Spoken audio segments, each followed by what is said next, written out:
This is Ray. This is Andy. This is FDS NFL. How's it going, Ray? Andy, Yes.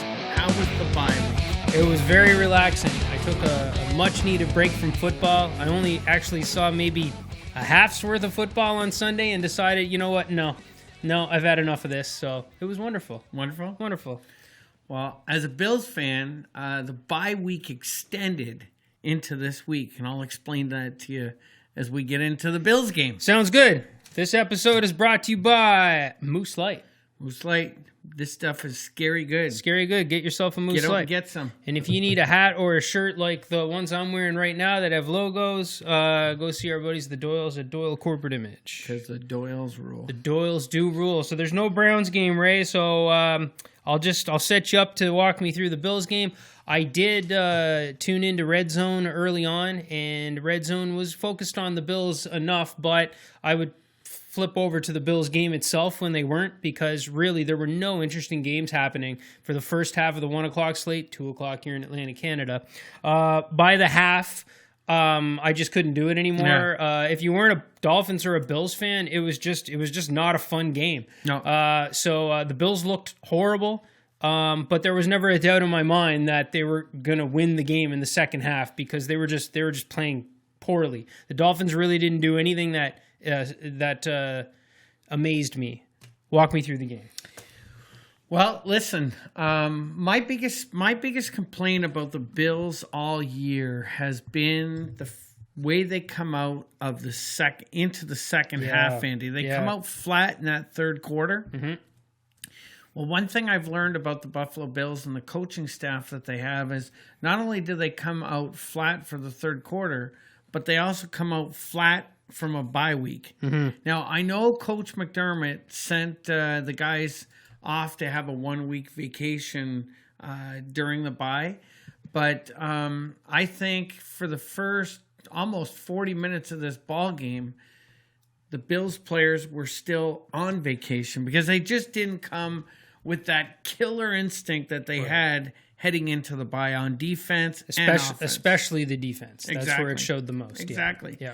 So that's really what I have to say. But I also mentioned to you heading into this week, my biggest concern, once they announced that Ryan Fitzpatrick was starting, I was like, uh-oh. Yeah.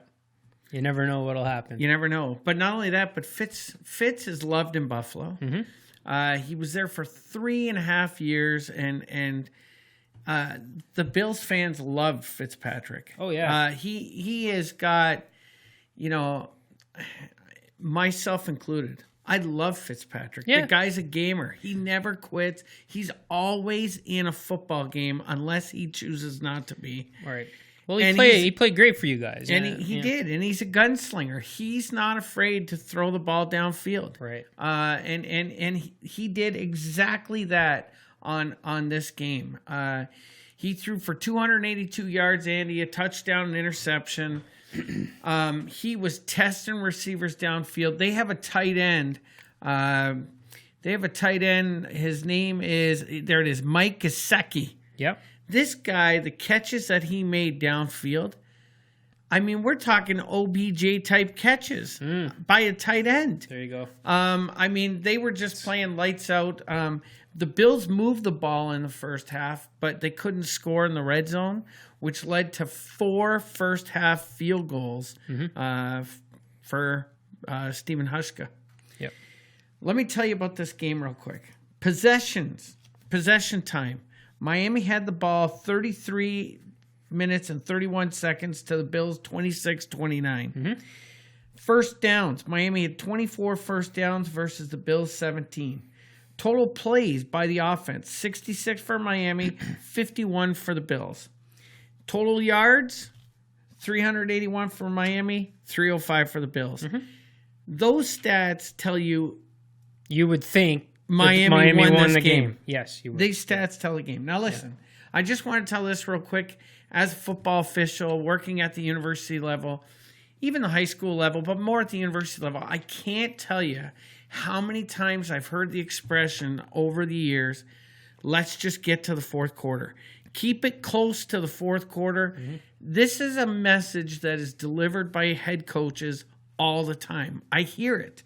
And I have to think that the Bills coaching staff must be delivering the same message to their team, because they are fighting in the fourth quarter for most of their wins this year, and they had to do it again.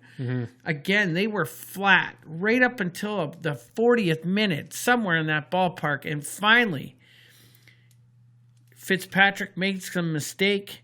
He's driving the team downfield after a couple unbelievable plays. He tries to squeeze the ball in at the pylon to a wide receiver, and Tre'Davious White picks him off. The Bills get the ball at the 2-yard line. Josh takes it 98 yards for a score. They put up another touchdown. Fitzpatrick comes back at them again, Andy, and scrambles for 13 yards into the end zone and takes a killing by Micah Hyde at the goal line. Ends up scoring a touchdown. They go for the onside kick. Micah Hyde recovers it about 20 feet in the air, it seemed like, and then continued into the end zone with the ball. 31-21 was the final. Bills are 5-1, but it wasn't pretty. Right. But I guess at the end of the day, you know, these bye weeks, I mean, how many times have we talked, not just NFL, but any league, sometimes going into the bye is the worst thing for a team. Sure. And it definitely, coming out of the bye, it didn't help the Bills, but they're 5-1, still looking great, moving on. A win is a win. Don't take this as a slight whatsoever, but really none of the Bills' victories were pretty, with a capital P by any sense. And that's just not the team that they are this year. They're a defensive team. Right? Yeah, they're 5-1, and they're set up, man, because they've got, you know, I'm always talking about how the Browns have one of the easiest second half schedules in the entire league. The Bills is actually easier, according to the numbers that they use, right? Which don't always mean everything. They've got some challenges coming up, obviously. Philly's not going to be an easy game, and they're definitely angry with what happened to them, and we'll talk about that in a second.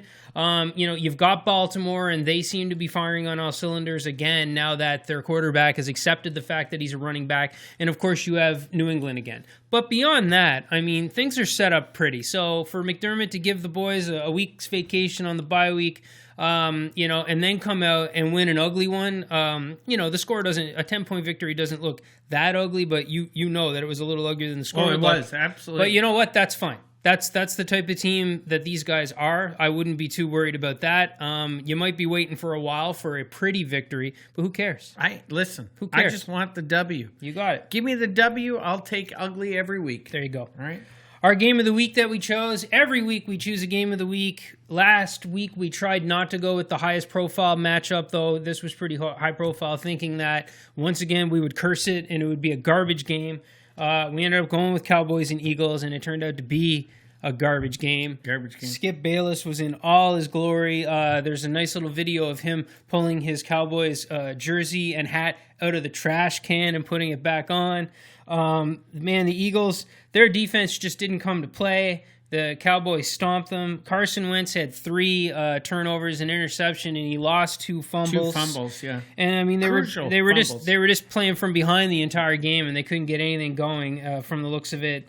And yeah, I don't have much else to say. There was nothing exciting about this game unless you're a Cowboys fan. Ezekiel Elliott put up over 100 yards. And when Ezekiel Elliott runs for 100 yards, watch out for the Cowboys. That's what this team is built for. Amari Cooper also has 106 yards receiving. Prescott rushes in a touchdown. So does Tavian Austin. The Cowboys came to play in this game. Now, you know, I'm going to talk about the Cowboys later on in my what the that's segment coming right up. But yeah, this game was not that great of a football game from a Philadelphia Eagles standpoint. Definitely not. No. Right. Can we talk one more other game? Yeah, let's do it. Because this does have an impact on Cleveland. Our good friend of the show, Scotty Chisholm, is constantly reminding us every single week how great Lamar Jackson is as a quarterback. And this weekend he goes 143 yards, no touchdowns, no interceptions, runs for 116 yards and a touchdown. Yeah. And they go down to Seattle and win in Seattle 30-16. He's embraced the fact that he's running back. It's funny, after his first 2 weeks where they beat up on garbage teams, and he threw for wonderful numbers, he was, he was insulted by everybody calling him a running back, and he kept doing this, he kept doing this.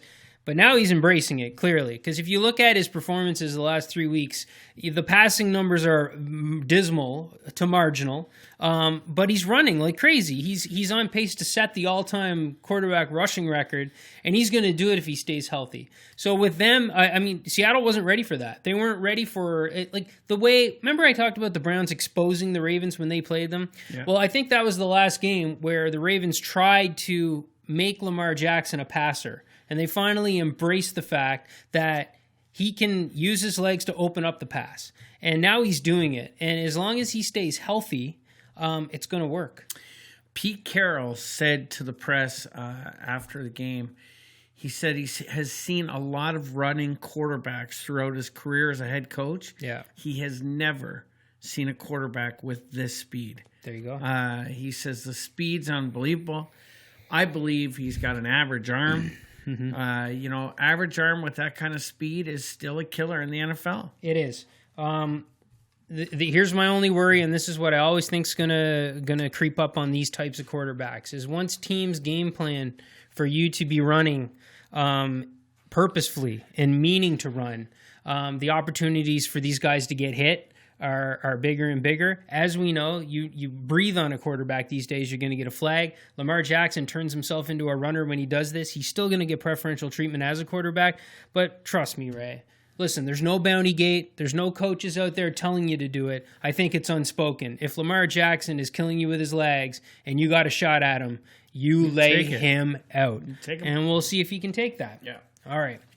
On to the what the segment. I'll start this week. My what the F is the Chargers. So with all the offseason hype that was surrounding the Browns, and you look at their 2-4 start, it's very disappointing. But sure, there wasn't a lot of hype around the Chargers, other than every single year the Chargers deal with a bunch of injuries, but we're all fooled into thinking that this year is the year. This year is the year that they're finally going to put it all together. They're on the road against the Titans, and immediately in the third quarter, I'm seeing too. I wasn't watching this game. Like I said, I took some time off of watching, but I was seeing the tweets of, are the Chargers really going to figure out a way to lose this game? Right. And they did. They did. And now the Chargers are sitting at 2-5. And I just, they're done for. And I'm going to. This is a team that put up 12 wins last year. Right. And I think time's running out on their head coach. I think their head coach, with the talent that they have on that team, yes, there's a couple of injuries, but still, with the talent and a future Hall of Fame quarterback on the team, some say that's debatable. I don't think the numbers can keep him out, but either way, you got to do better than this, and you can't figure out a way to lose a game like that. I think the time's running out on the head coach, and the time's running out on the quarterback. And I'm going to go ahead and predict that this is it for Phillip Rivers and the Chargers. Now, will he play somewhere else? Here's the weird thing: the one place that people think Phillip would like to play versus retiring is going home to where he grew up, to where his family is. And that's to the team that just beat him, the Tennessee Titans, who could 13 kids. Yeah, who could move them all. So I think it would be very interesting to see Phillip Rivers move on to the Titans, and I'm going to go ahead and predict that he's either going to be a Titan or he's going to be retired, because there's no turning this season around, and this is junk. You've heard me say before, I don't think Phillip Rivers is a great quarterback, to be honest, and the way he throws a football, it's almost a sidearm. I don't know. He puts velocity on it like that somehow. I have no idea. It's like a shot put. I'm not a huge Phillip Rivers fan, but anyways, if he ends up in Tennessee, good for him. Yep. Good for him. All right, I have to talk about the Jets sucks. Woo! They just come off a huge win against the Dallas Cowboys in the previous 24-22. Such a week-to-week league, huh? But now they come out, they're hosting the Patriots, and the thing that drives me absolutely crazy about defensive coordinators is how they play the Patriots. Yeah. Now, Greg Williams is no slouch, Andy. He's known as a defensive genius / bounty gate, I think he's been exposed as a non-defensive genius quite a bit over the last few years. I get what you're saying. He brings a lot of pressure, a lot of the times when he shouldn't, but he's considered really good at masking what he's going to do out there, masking his coverages, masking what the defense is going to do. He needs the personnel to do it, though. You do need the personnel, but look at the Patriots wide receivers right now. Yeah. Okay? It's not a strong group of wide receivers by any means whatsoever. No. Yet he's got his DBs playing 5 to 10 yards off the line of scrimmage off these guys. Yep. As soon as you do that, you're going to allow Brady to find that one-on-one 5-yard dink and dunk matchup that he's looking for. Yep. He's looking for you to play the men off the scrimmage. Even if your DB is going to drop back off the snap of the ball, get him up on the line of scrimmage and confuse Brady a little bit. I mean, it's going to be tough to confuse Tom Brady. Or make those receivers get off the press coverage. Or make the receivers get off the press coverage. They're playing too far back. Yeah. And he's got his safeties playing 20 yards off the line of scrimmage, Andy. 25, actually, Ray. That's the angel. 20 to 25 yards off the line. Greg Williams always has his deep free safety playing 25 yards in the center of the field, and I never understood it. I don't get it. Yeah. On third down, where's Brady going with the ball on third down? One of those really, really short outs to one of the slot receivers or a running back. He is going to Edelman or the tight end on almost every third down in that kind of pattern. A short slant, a short curl, or a crossing pattern. Those are the routes. So you know they're coming on third down. Do you know how many times the Jets had the Patriots at 3rd and 6, 3rd and 8 last night? Yeah. And he's not jamming these guys at the line of scrimmage. Because he's more concerned with sending pressure at Tom Brady, because Greg Williams is obsessed at getting the big quarterback sack on third down. And you're just not going to get it with that personnel, especially not against Tom Brady. Tom Brady, they showed a stat that Tom Brady on average gets rid of the ball in 2.66 seconds. You're not going to sack this guy, but you can throw different. You can bring your defenders through different gaps. Try to throw off his passing lanes, jam the receivers for a few minutes where he's uncomfortable and throws the ball away. Make him move when he's running with his feet not perfectly set. When he's not being a big statue, that's when he will make an inaccurate throw. Unfortunately, he'll still make accurate ones like that, but you got to take your chances. You got to take your chances, and these and that's just to nail it one more time. You defensive coordinators. Get your damn DBs up the line of scrimmage, and for God's sakes, don't put your safeties 20 to 25 yards downfield. Well, let's hope the Cleveland Browns defense and Steve Wilkes impresses you a little bit more against Brady next week, but that's another conversation. Yes. How about some odds and ends? Odds and ends. Well, we're going to hear about this in my fantasy a little bit later, but big news from the Kansas City game. Patrick Mahomes goes down, Andy, laying on the ground in pain, and then he really jumped up in pain because they had to pop his kneecap back onto his knee. Yeah, that was rough. That was tough to watch. I've seen it before. I've seen that happen before with a guy I played hockey with, and it doesn't sound pretty listening to it go back into place. No, it doesn't. Chiefs trainer Rick Buckholder says that the actual injury has turned out as good as possible. He's progressing nicely. There's no additional injury whatsoever. Andy Reid says that it would be a stretch to think that Mahomes could play this weekend against Green Bay. He's got no time frame in place, but there are some rumors circling that Mahomes could play this weekend against Green Bay. We'll see. If he does play, the Chiefs are idiots. Yeah. Absolute idiots. I think they're probably just trying to keep people guessing at this point. But anybody with half a brain knows there's no chance that they risk playing the best young quarterback that we've potentially ever seen when they're sitting at 5-2. Especially with his ankle injury that he's had. Exactly. You got to get this guy healthy at this point because your backs are not against the wall. You're sitting at 5-2. Unfortunately, I think they're depending on Matt Moore. Like, oh my goodness. But just try to weather the storm, see what you can do, and but make sure he's at least above 90% before you bring him back in. There you go. Yeah. The Patriots have been shopping for a wide receiver forever. Yep. They finally got one, and they gave up a second-round pick for Mohamed Sanu. Yeah. What do you think of this pickup by the Patriots? I think the Patriots fans that are absolutely floored. I saw one Patriots fan say, "I have no time for anybody that doesn't realize how great of a receiver Mohamed Sanu is." Let's calm down a little bit. He's a solid receiver. He's a veteran. He has experience. The guy's got 33 receptions on the season so far for 313 yards and a single touchdown. And I understand that Atlanta hasn't exactly been setting the world afire with their offense this year. But, you know, Brady, yeah, he's good with wide receivers. And I know that everybody's always saying, oh, Brady's that one big, awesome, deep threat away. Well, he's had plenty of big, awesome, deep threats to play with this season.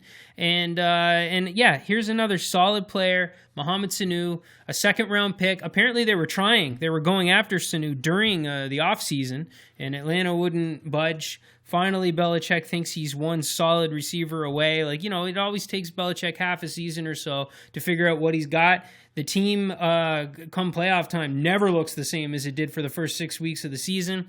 So he gave up the second-round pick. Listen, the Patriots and draft picks are a weird thing. And so I guess on paper, you know, did they overpay for Mohamed Sanu? Maybe a bit. Is it going to matter? No. Listen, all I have to tell you about Mohamed Sanu is this. The guy's never seen double team coverage in his life. He's on the same team with Julio Jones, who's doubled and triple teamed every single play. The reason why Mohamed Sanu gets the ball 33 times, Andy? Yeah. Because he's got single man coverage. Wait till he's in New England and he's getting double man coverage. Wow. Second round picks a lot for this guy, in my opinion. Sure. Anyways, now if you were talking to Belichick and you told Belichick, well, Mohamed Sanu's not going to do nothing for you, but he's going to draw double man coverage every play, Belichick would be laughing. He'd be happy. Laughing. Yeah, he'd be happy. Yeah, he'd be in good mood. Another wide receiver. This just came out on Sunday. It surfaced that Denver was shopping Emmanuel Sanders, who's 32 years old. Yep. San Francisco jumped right in on that. Mm-hmm. They're sending a third and fourth round pick in 2020 to Denver for Emmanuel Sanders to bolster up their wide receiver corps. 49ers are going for it. They're hot right now. They're sitting in a good spot to make a big-time playoff run, and they want to give Garoppolo as many weapons as they can, so I like the trade. There you go. I think it's good for them. We can't go a show without talking some Cleveland Browns, Andy. Oh, of course not. OBJ posted a photo of a fine on Instagram that he received from the NFL for a uniform violation. Yeah. $14,000 fine, Andy, because his pants failed to cover his knees. Yeah. OBJ called this ridiculous, but I will tell you, as an official, every single week at the AUS level, university level here, I'm telling players, cover your knees, cover your knees, cover your knees. It's just a constant conversation with players. Yeah, I think what OBJ is trying to do here, and I really don't care about these stories whatsoever, and I know OBJ doesn't care about this about the fine, but he's trying to say that he gets targeted or treated differently than a lot of other receivers. And I think that's all he's trying to say. And today on my Twitter feed, I saw countless tweets of people posting pictures of other players like Josh Gordon in Week 3 for the Patriots. At least 6 shots of him out there on the field playing the entire game with his pants pulled way up above his knees, and there was no fine on that player or any of the other players that they posted little collages of. So with that, if OBJ is going to say they're kind of targeting me and people can produce these kinds of examples, then fine. I mean, maybe he's got a point. At the end of the day, I don't care. So just catch balls on the field. So if I understand correctly, you're saying Josh Gordon's were high? All right. I guess, is that it for odds and ends? That's it for odds and ends. Let's move over to overreaction, Andy. I've got something for you. Tell me if this is an overreaction. Sean Payton will be the coach of the year. Listen, what the Saints are doing, Drew Brees goes down. You go, uh-oh, right? Teddy Bridgewater comes in. He's 5-0 as a starter, Andy. Yep. All I can say is there a quarterback controversy going on in New Orleans? It's interesting. The stories now are starting to surface that Drew Brees reportedly wants to return to the field by X day and things like that, right? That he's a little antsy and he's ready to come back. Sure he is. He's watching his backup go 5-0. Which is, I think Drew Brees is thrilled to see his backup go 5-0. That being said, though, if I'm not mistaken, when Drew Brees went down, weren't the Saints winless? Or no, they were 1-1. They were 1-1, perhaps, yeah, at that point. And then Teddy's yet to lose, so it is very interesting. I think with what he's in, like you said, there's teams that are playing as well as the Saints right now, but none of them lost their Hall of Fame quarterback and had to hand it over to the backup, and have been undefeated ever since. So if this continues, if the Saints make it into the playoffs, and the fact that, let's be honest, Bill Belichick is the coach of the year every year, and he's just not allowed to have it, Sean Payton's your coach of the year, I think. It is. But let's be honest for a second, too, about Teddy Bridgewater. Teddy Bridgewater's always been a starter in this league. Yeah. Until that injury.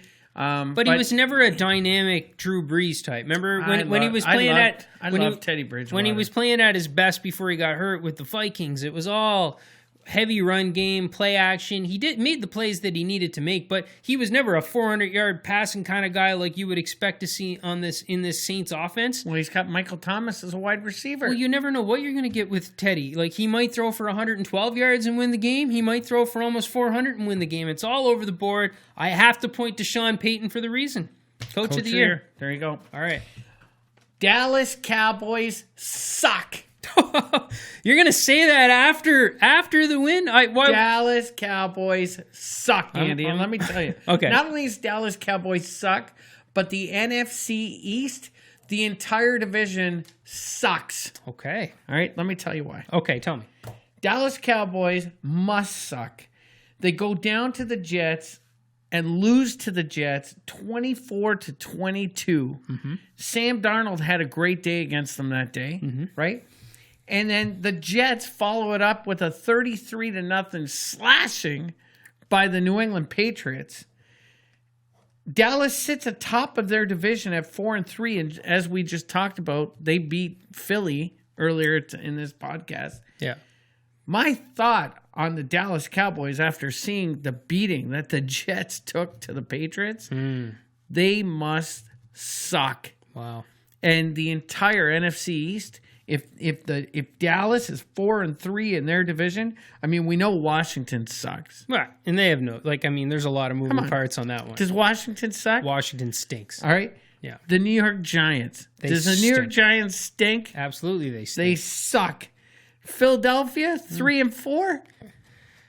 They just lost to Dallas that lost to the Jets. Come on, Andy, say it. I'll tell you this, Ray. A week from now, if the Eagles took a loss to the Buffalo Bills, I'll say they suck. The Bills are 5-1. The Eagles are 3-4. Let me say it first. The Eagles suck. I need another week on that one. And last but not least, your Dallas Cowboys 4-3 get killed by the Jets, and then sit on top of this division. Dallas sucks, and this whole division sucks. There's my overreaction. Woo! Okay. All right. That was a wild ride. Let's talk about fantasy. My fantasy, this was the worst of all weeks. I managed to, I'm always talking about my multiple Yahoo pools and everything like that. This week, I managed to lose in every league. Every single league. I did too. The only saving grace I have is in the one pick'em that I'm in. I was like runner-up or something. Second place on the week. That's just picking games against the spread. But yeah, I don't know. Like, here's a huge mistake I made. I saw a tweet early morning on Sunday that Valdez-Scantling of the Packers was not going to be playing. So I scramble into our ESPN pool for the RBC League. I was playing Chris, your brother. And I remove him. I make a quick waiver wire pickup. I pick up a garbage receiver or whatever, but just somebody that's actually going to play. And then I'm kind of out of sight, out of mind. As you know, I'm doing some roof work on my cottage, everything like that. Before I know it, I see a tweet later on that says, Aaron Rodgers threw 6 touchdowns after this big one to Valdez-Scantling. I said, what? He's playing? And then I opened it up. He had darn near 30 fantasy points. So Did you drop him or did you? No, I just put him on the bench. Okay. Now, that said, like, even if I had him in my lineup, like, I would have narrowly lost to Chris versus, like, gotten blown out by, like, 30 points or whatever. But that was a terrible move. I've got to be way more on top of Twitter moving forward. The Adam Thielen injury really hurt me. That hurt. Yeah. And then the other thing that killed me, Ray, is I played Jimmy Garoppolo and I didn't check the weather to realize it was a monsoon. And they were playing in a pond pretty much. 9-0. They won by hockey score. Yeah, so absolutely nothing but poor decisions led me to a winless week. I went 0-2 Andy. Okay. In the ESPN, I was taking on good old Rodney Sear, the guy that's tried to make 40 trades with me this year. Yeah. Mahomes goes down. That didn't help me. No. And then I made the stupid decision after it was announced that the running back from New Orleans, Kamara. Once Kamara wasn't playing, I have Latavius Murray. I've had him sitting on my bench just in case. Well, just in case came, and I said, you know what? I'm going to play Adrian Peterson over Murray. Oh, boy. Murray puts up 31 points. I would have killed him. Yep. Anyways, I lose that one by a few points. Tough decision. Before you move on to your other league, who's your backup quarterback in that one? Josh Allen. Okay. I had Josh in there, I would have won the game. Well, at least you've got a guy that puts up fantasy points while you're waiting for Mahomes. So. Yeah. All right.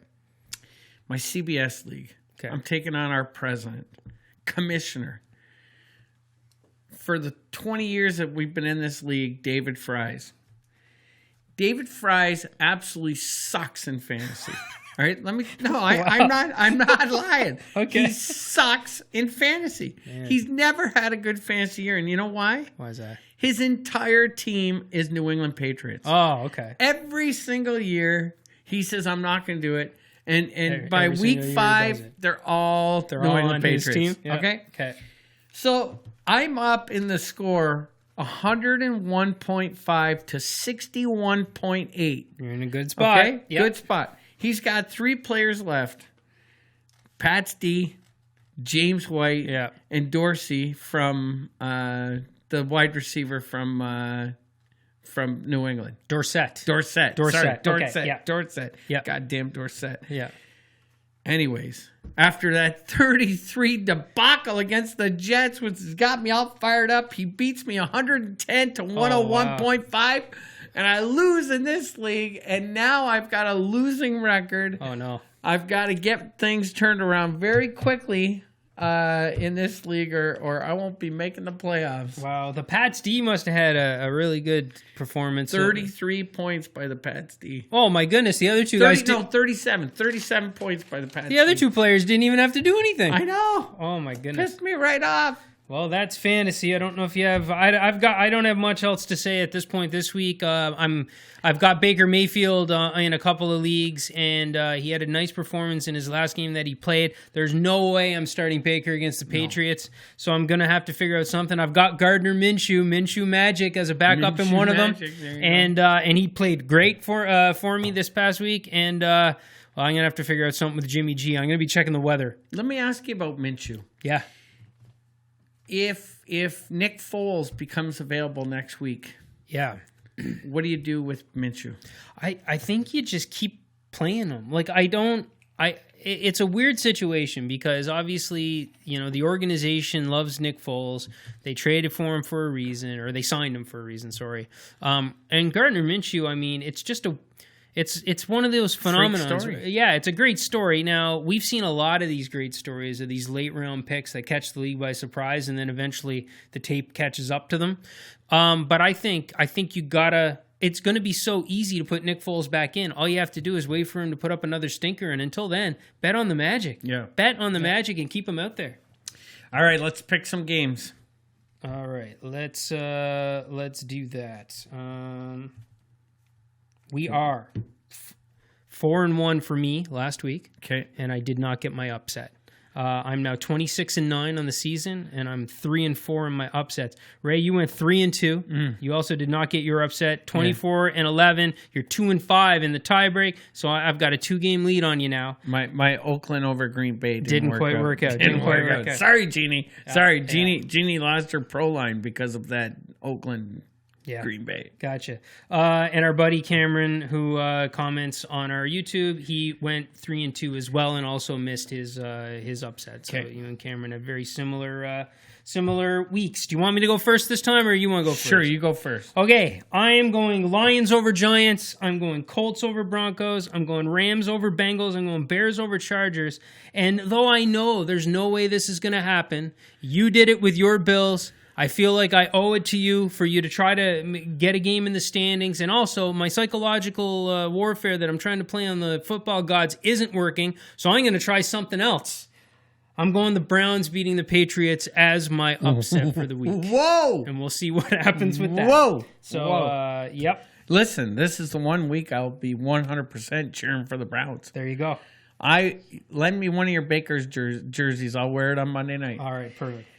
I am taking the Vikings over the Redskins Thursday night. I got the Rams over the Bengals. I have the Packers over the Chiefs. I got the Patriots to beat the Browns. And my upset of the week is the Dolphins over the Steelers. Woo! I hope that happens too. Wow, that would be really exciting. Fitzmagic. Fitzmagic. There's a chance. There's a chance. All right, let's decide on a game of the week, and then we'll get out of here. So the two that stood out to me that I was interested in was Packers-Chiefs. I know there's no Mahomes, but I think it'll be very interesting to see how the Packers weather that storm. That said, it could be a 50-3 game. I think it's going to be a 50-burger. Yeah, and Panthers-49ers was one that jumped out to me. Again, no Cam Newton, but the Panthers have been better without Cam Newton. Yeah, they've been better. Sitting at 4-2, visiting the Niners. Should be a good test for the Niners. That's what I had on the go.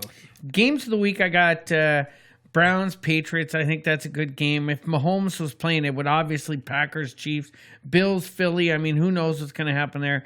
But Raiders-Texans is a game that I'll be keeping my eye on. Raiders-Texans. You know, Deshaun Watson, he's playing really well right now. Derek Carr looked pretty good last week. He just couldn't keep slinging the gun with Aaron Rodgers. Yeah. But the Raiders did look good against the Packers in the first half. Right. And the Texans fell to the Colts in Indy. Watson couldn't quite pull it off. Jacoby Brissett looked great. Jacoby Brissett is unbelievable.